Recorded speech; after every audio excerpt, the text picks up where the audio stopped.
Gamma पहलवान का वास्तविक नाम गुलाम मोहम्मद बख्श है।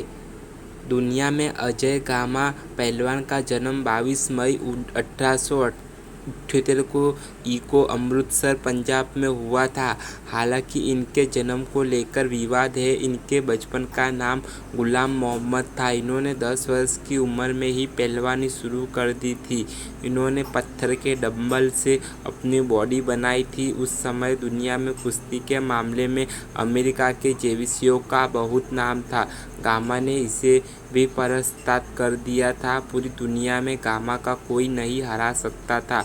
बस एक बार कलकत्ता के दंगल में मथुरा के पहलवान चंद्रसेन टिक्की वाले ने कुश्ती का दावा मार बेहोश कर हराया था।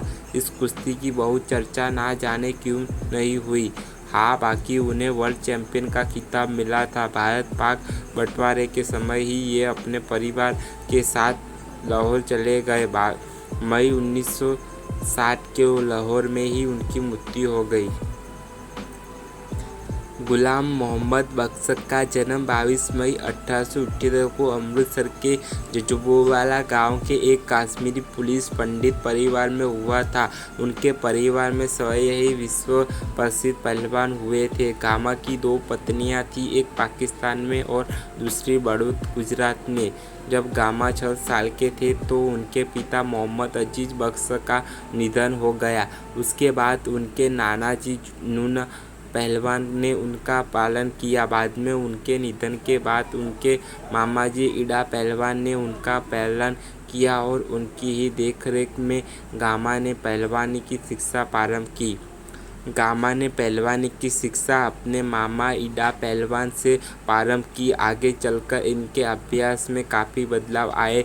जैसे कि यूँ तो बाकी पहलवानों की तरह उनका अभ्यास भी सामान्य ही था, परंतु इस सामान्यता में भी असामान्यता यह थी कि वे प्रत्येक मैच एक से ही नहीं बल्कि 40 प्रतिद्वंदियों के साथ एक साथ लड़ते थे और उन्हें पराजित भी करते थे। गामा रोज 30 से 45 मिनट में 100 किलो की हंसली पहनकर 5000 बैठक लगाते थे और उसी हंसली को पहनकर उतने ही समय में 3000 दंड लगाते थे। गामा ने अपनी पहलवानी करियर के शुरुआत महज 10 वर्ष की आयु से की थी। सन 1888 में जब जोधपुर में भारतवर्ष के बड़े बड़े नामी गिरामी पहलवानों को बुलाया जा रहा था, तब उनमें से एक नाम गामा पहलवान का भी था। यह प्रतियोगिता अत्यधिक थकाने वाले व्यवहार में की थी। लगभग 450 पहलवानों के बीच 10 वर्ष के गामा पहलवान प्रथम 15वें आए थे। इस पर जोधपुर के महाराज ने उस प्रतियोगिता का विजयी उन्हें ही घोषित किया। बाद में द्वितीय के महाराज ने उनका पालन पोषण आरंभ किया। गामा के करियर की असली शुरुआत 1895 से हुई, जब गुजरवाला के नामचीन पहलवान रहीम बख्श सुल्तानीवाला से उनका सामना हुआ। यह पहलवान मूल रूप में कश्मीर का रहने वाला था। इस दंत की सबसे बड़ी विशेषता यह थी कि एक तरफ रहीम बख्श सुल्तानीवाला, जो कि एक अधेड़ उम्र का पहलवान था और जिसकी लंबाई तकरीबन 7 फीट की थी, और दूसरी ओर गामा पहलवान, जिनकी उम्र 17 वर्ष की थी और ऊंचाई 5 फुट 7 इंच थी, और एक बहुत ही अनुभवी पहलवान रहीम बख्श सुल्तानीवाला, जो कि लगभग अपने करियर के अंतिम चरण में था, और दूसरी ओर एक बहुत ही नवयुग जोशीला गामा पहलवान, जिसने अभी ही पहलवानी शुरू की थी। इस दंत को बहुत चर्चा में लाया गया। इस दंत की उस समय अक्सर चर्चा होती थी। बड़े बड़े लोग इस दंत को देखने के लिए आए थे। ये दंत बहुत समय तक चला। शुरुआत में तो गामा पहलवान रक्षणात्मक लड़ते रहे, परंतु दूसरी पाली में आक्रमणकारी हो गए। दोनों पहलवानों के बीच घमासान द्वंद हुआ। इस बीच गामा पहलवान की नाक, मुंह और सिर से खून बहने लगा। फिर भी उन्होंने हार नहीं मानी और वे लगातार लड़ते रहे। आखिरकार यह मैच बराबरी पर रोक दिया गया, परंतु इसी दंत से गामा पहलवान का नाम पूरे देश में विकसित हो गया। सन 1910 तक गामा पहलवान ने एक रहीम बख्श सुल्तानीवाला को छोड़कर भारतवर्ष के लगभग सभी पहलवानों को पराजित किया था। उन्होंने रुस्तम-ए-हिंद के खिताब भी हासिल किया। उसके बाद उन्होंने विश्व चैंपियन पर अपना लक्ष्य साधा और अपने भाई इमाम बख्श के साथ लंदन की ओर चल पड़े। लंदन में होने वाले टूर्नामेंट से पहले गामा पहलवान के सामने एक और नई बखा खड़ी हो गई जब उन्हें केवल यह कहकर मना कर दिया कि उनकी लंबाई बहुत छोटी है। इस पर उन्होंने यह घोषणा कर दी कि केवल आधे घंटे के अंदर ही किन्हीं 3 पहलवानों को, जो कि किसी भी वर्ग के हो, उन्हें हराकर अखाड़े से फेंक सकते हैं। शुरू में तो सबको यही लगा कि यह एक अफवाह है और काफ़ी समय तक कोई नहीं आया, परंतु बाद में गामा पहलवान ने एक और शर्त रखी जिसमें उन्होंने फ्रैंक कोच और स्टेनिस्लॉस जेविस्काउ को चुनौती दी कि वे या तो उन्हें इस दंत में हरा देंगे अथवा स्वयं हराकर उल्टा उन्हें इनाम की राशि देकर वापस घर चले जाएंगे। इस बार सबसे पहले बेंजामिन रोलर नामक अमेरिकी पहलवान ने उनको चुनौती स्वीकार की, परंतु गामा ने पहली पाली में ही उसे 1 मिनट 40 सेकंड में ही धरती से चिपका दिया और दूसरी पाली में 9 मिनट 10 सेकंड में ही उसे धराशायी कर दिया। अगले दिन गामा पहलवान ने 12 पहलवानों को मात दी और टूर्नामेंट में प्रवेश पाया।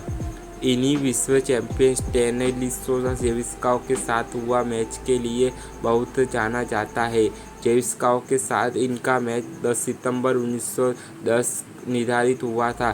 जेविस्काउ को तब विश्व प्रसिद्ध पहलवानों में से एक माना जाता था। उन्होंने एक गामा पहलवान की यह चुनौती स्वीकार कर ली जिन्हें फ्रैंक कोच जैसा महान पहलवान भी हरा ना सका। जिस दिन गामा पहलवान और जेविस्काउ का मैच हुआ वह दिन टूर्नामेंट के फाइनल्स का दिन था। इस मैच की इनाम राशि थी 250 यूरो और जॉन बुल बेल्ट। केवल 1 मिनट के अंदर ही गामा पहलवान ने जेविस्काउ को धराशायी कर दिया, वह भी पूरे 2 घंटे और 35 मिनट के लिए।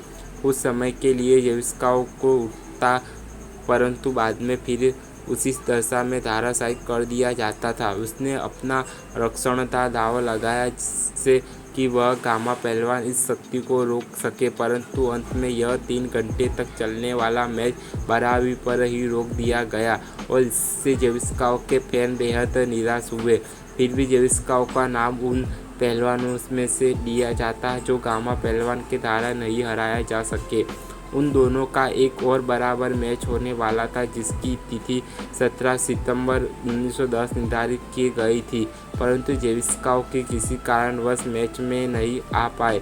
इस कारण से गामा पहलवान को ही इस मैच का विजेता घोषित कर दिया गया और उन्हें इनाम राशि के साथ साथ जॉन बुल बेल्ट के साथ भी सम्मानित किया गया। इस सम्मान के साथ ही उन्हें रुस्तम-ए-आजम के खिताब से भी नवाजा गया, परंतु इस सम्मान की खासियत यह भी थी कि इस मैच में उन्हें बिना लड़े ही विजय मिली।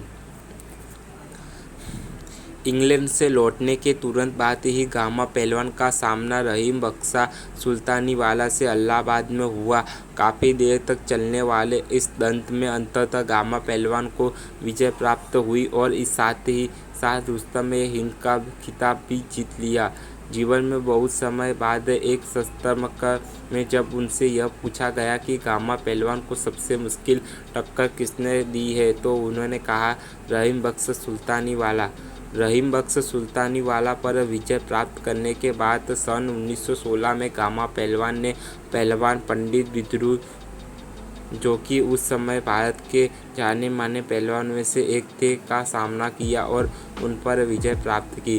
सन 1922 में वेल्स के राजकुमार भारत के दौरे पर आए और उन्होंने गामा पहलवान को चांदी का एक गदा भेंट की।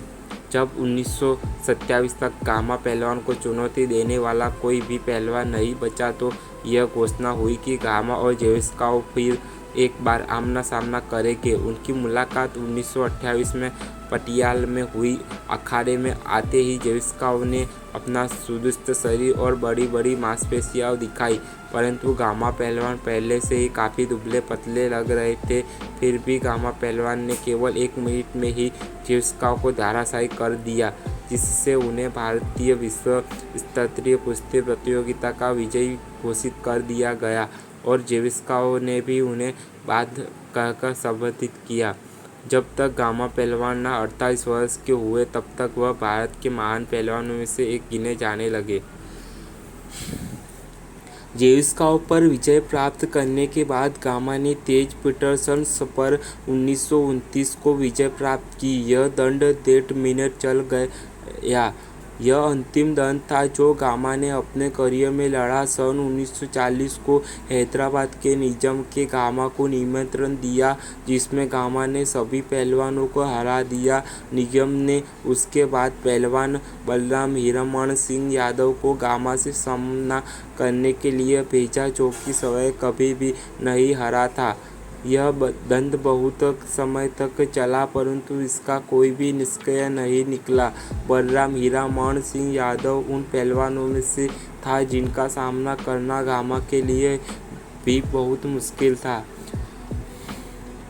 भारत की स्वतंत्रता के बाद 1947 को गामा पहलवान पाकिस्तान की तरफ चले गए।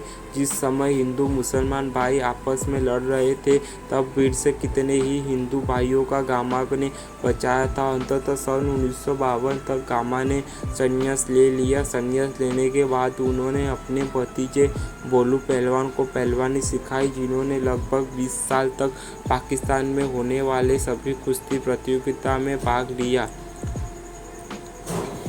गामा पहलवान की मृत्यु 23 मई 1960 को लाहौर, पाकिस्तान में हुई। वे काफ़ी समय से बीमार थे। उनकी बीमारी का सारा खर्चा पाकिस्तान सरकार ने उठाया और उन्हें कुछ ज़मीनें भी दी थी। जाने माने कराटे योद्धा और अभिनेता ब्रूस ली गामा पहलवान के बहुत बड़े फैन थे। वे प्रायः अखबार में उन पर लिखे हुए लेख पढ़ा करते थे कि किस तरह से गामा पहलवान ने अपनी शक्ति का विस्तार किया, अपने शरीर को सुदृढ़ बनाया और किस तरह से उन्होंने अपनी शक्ति में वृद्धि की। इन सभी को ब्रूस ली ने भी अपने जीवन में अपनाया और वह भी कसरत के समय दंड बैठक लगाया करते थे। गामा पहलवान की 100 किलो की हथेली आज भी पटियाला के राष्ट्रीय खेल संस्थान में संभालकर सुरक्षित रूप से रखी हुई है। 22 मई 2022 को सर्च इंजन गूगल में गामा को डूडल के साथ उनकी 144वीं जयंती पर याद किया। गूगल ने टिप्पणी की, गामा की विरासत आधुनिक समय के सेनानियों को प्रेरित करती है। यह तक कि ब्रूस ली भी एक प्रसिद्ध प्रशंसक है और गामा की कड़ी के पहलुओं को अपने स्वयं को प्रशिक्षण दिनचर्या में शामिल करते हैं।